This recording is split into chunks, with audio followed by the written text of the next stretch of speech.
Boa noite. A Associação Espírita Nosso Lar de Chapecó deseja a todos votos de muita paz. Na noite de hoje, nós vamos falar sobre o tema fé, esperança e caridade. Na carta de Paulo aos Coríntios, capítulo 13, ele fala em 3 virtudes: a fé, a esperança e a caridade, mas dizendo que a maior de todas essas virtudes é a caridade. Em muitas traduções desse texto de Paulo, da carta de Paulo aos Coríntios, em vez da palavra caridade, é utilizada a palavra amor, fé, esperança e amor. Mas o que é a caridade senão o amor em movimento?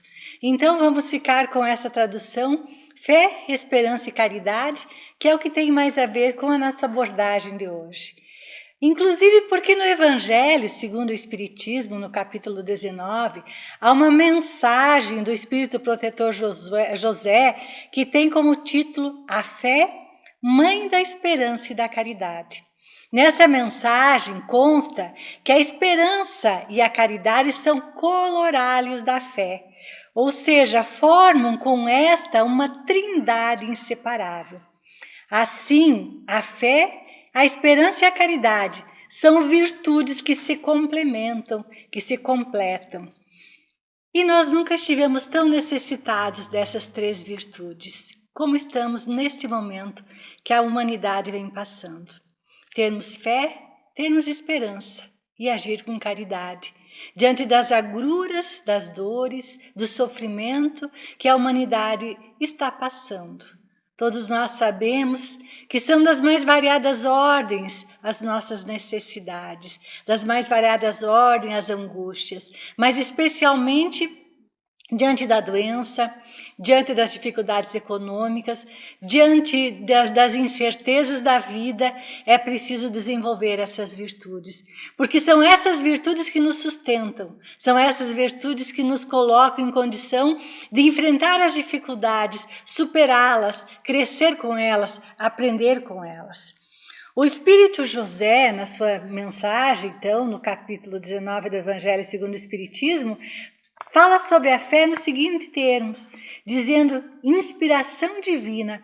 A fé desperta todos os instintos nobres que encaminham o homem para o bem.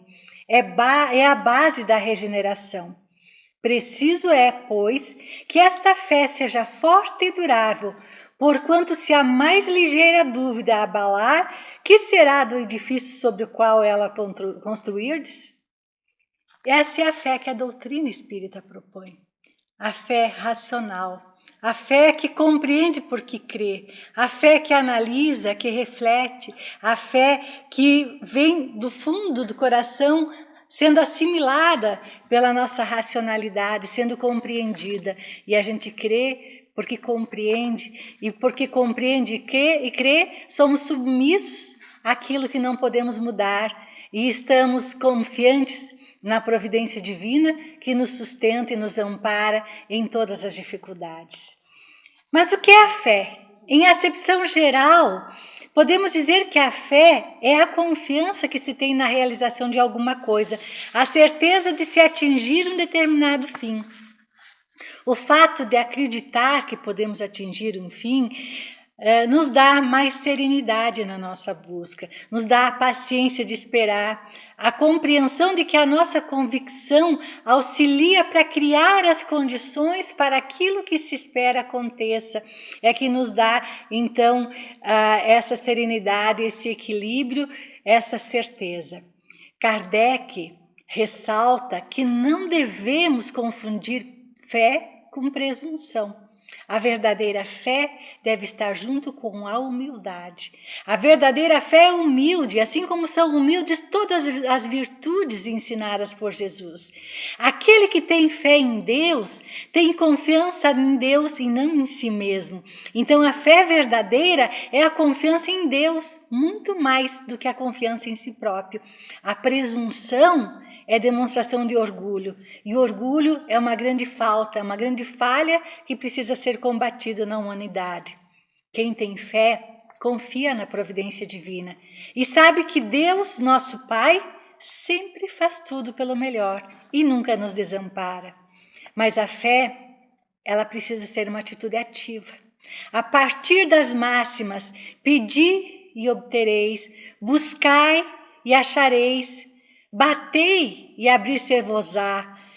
Se estamos passando por uma provação, devemos ter fé que Deus não nos abandona, mas temos que ter consciência que há um propósito maior em tudo que acontece. E este propósito tem a ver com o destino que nos é reservado, com a evolução a qual é destinada todos os espíritos imortais que somos nós. Somos destinados à perfeição e ao progresso. Então tudo que nos acontece tem um propósito maior. Mas o progresso, ele não é obra do acaso. Ele é o resultado do nosso esforço, do nosso trabalho. E nesse momento, falando mais especificamente da pandemia, nós podemos dizer que os cientistas estão fazendo a sua parte. O pessoal da saúde, os médicos, os enfermeiros, os profissionais da saúde em geral estão fazendo a sua parte. Estão procurando, estão pesquisando, estão procurando tratar. E nós? Qual é a nossa parte? A população, qual é a nossa parte? Estamos fazendo a nossa parte? Estamos colaborando com esses profissionais? Estamos acatando, aceitando as orientações que vêm no sentido de tomar as medidas preventivas, de tomar os cuidados, de fazer o isolamento necessário, as medidas de higiene? Então nós precisamos nos perguntar qual é o nosso papel e também se estamos contribuindo para que a harmonia se instale, porque onde há tristeza, dificuldade, doença, os fluidos estão pesados, os sentimentos, os pensamentos estão vibrando, forças negativas, e nós estamos contribuindo com as forças negativas ou com as forças do bem, com os pensamentos de pacificação, de serenidade, de equilíbrio, com a oração ativa, para que nós possamos buscar as boas energias para auxiliar nesse momento. É certo que devemos confiar em Deus, que devemos pedir a Deus, que precisamos da oração diária para nos fortalecer, mas isso não basta. É preciso então fazermos a nossa parte e também aproveitar esta oportunidade para refletir, para compreender o que a vida quer nos dizer, para refletir sobre o sentido da vida, sobre os valores que têm norteado a nossa forma de viver, para que a gente então possa fazer a nossa parte, aprender e crescer como é o que se propõe como espíritos imortais destinados ao progresso e à evolução. O espírito protetor José, mais uma vez, ele diz que todas as virtudes nascem da fé. Mas essa fé deve ser ativa, não contemplativa, não adormecida. E se temos fé, devemos manter a esperança. E a esperança não quer dizer esperar. Não é esperança no sentido de esperar, mas no sentido de esperançar. E o que é esperançar?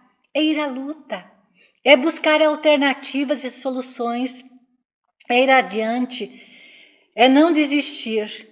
É planejar, é sonhar, é almejar. Quem tem esperança enfrenta com coragem os obstáculos e as dificuldades que a vida nos oferece.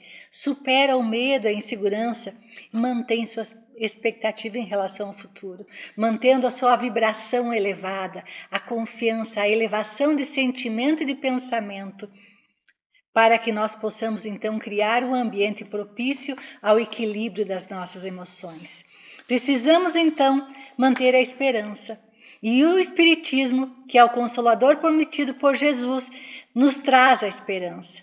Quando Jesus Cristo se mostrou vivo após a crucificação, ele nos deu a certeza da continuidade da vida após a morte do corpo. Então, além do plano material, a vida continua.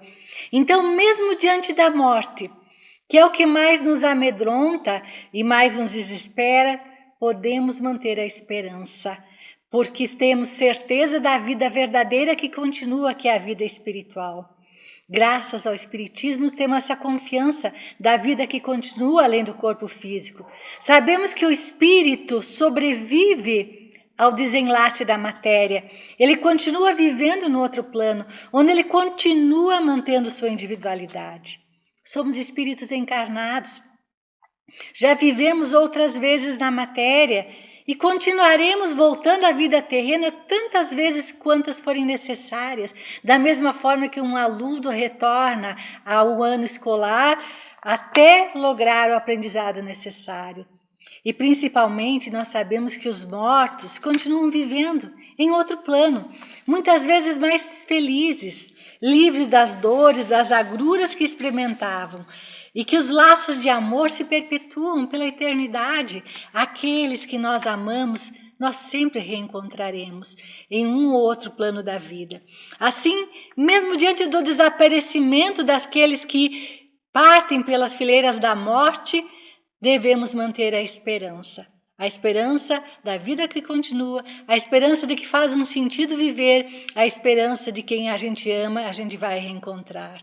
A situação de dor e de sofrimento que nós passamos e que vamos passar, porque isso não quer, o fato de compreendermos que a vida é uma passagem, não quer dizer que a gente não sofra com a morte, mas nós sofremos com resignação, com confiança, sem desespero, sabendo que há um propósito maior para tudo.